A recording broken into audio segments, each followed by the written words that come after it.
شاي من النيش يا عم يا خليل يا لهوي فجاني امي تطلب طبق من النيش ده يرضي ربنا؟ يا خليل طبعا يقول لهم النيش ده خط احمر نيش ايه؟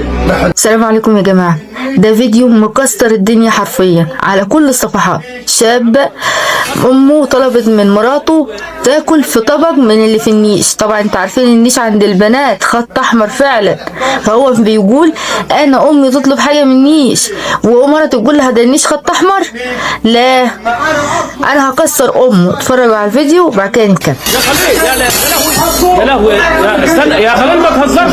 ينفع يا عم عبد الرحمن الام دي خط احمر يا عم انت بتهزر يا ابني ولا ايه؟ يعني انا بهزر ولا ما بهزرش؟ يا عم احنا بنعمله بس عشان حيرك يا ابني. يا ابني يا لهوي يا جدعان. يا عم ولا جيب كوبايه ولا جيب كوبايه. يا عم اصبر يا عم بقى يا خليل ما النيش ينفعش. اهو النيش اهو اللي احنا دافعين في دم قلبنا اللي احنا دافعين في دم قلبنا. يا عم حيلك بقى يا عم. انا امي لو طلبت ايه؟ خلاص يا عم لو طلبت كيليا من كيكي ده من تحلي.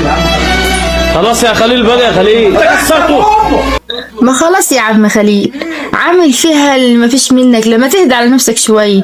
هو اصلا مش من حق اي حد انه يستخدم حاجة مرتك اصلا. انا بجهز بنتي عشان خاطر بنتي مش بجهزها عشان سيادتك وام سيادتك. يعني عشان هي حماتي مثلا من حقها انها تاخد اي حاجة عندي حتى لو غالية وانا جايبها غالية. في بنات بتكرسن حاجتها بتقعد عندها بالسنين ما بتستخدمهاش. تيجي والدة حضرتك عشان هي حماتي مثلا تطلب احسن حاجة في النيش تاكل فيها واحسن طبق تاكل فيه واحسن حلة عندي شايلاها تستخدمها هي. بتاع بالراحة شوية. ولو اني شايفة الموضوع فيه حتة تمثيل شوية بدليل صاحبه لما بيقول له احنا بنوصل رسالة احنا بنعمل حاجة كده يعني نوصل لوالدته لانه بعت الفيديو لوالدته على اني اهو شوفوني انا ذكر اهو ذكر وبكسر النيش اهو اللي احنا دافعين فيه دم قلبنا. مين اللي دافع فيه دم قلب؟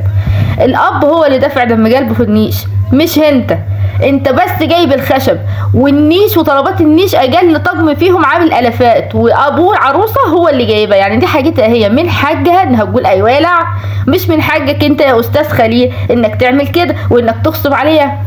بس لو كانت حركه منك عشان ترضي امك بصراحه حركه جدعه انك ترضي امك عشان خاطر يعني توفق بين الاتنين. ده رايي الشخصي. اتمنى اسمع راي حضراتكم في التعليقات. من حق مين فيهم اللي يتحكم في البيت وفي حاجة البيت؟ الزوجة اللي ابوها جايب لها كل طلبات البيت ومجهز الشقة اغلى حاجة هو اللي جايبها، ولا الام لمجرد انها اتجوزت ابنها يبقى خلاص البيت بقى ملكي اعمل فيه مبادالي؟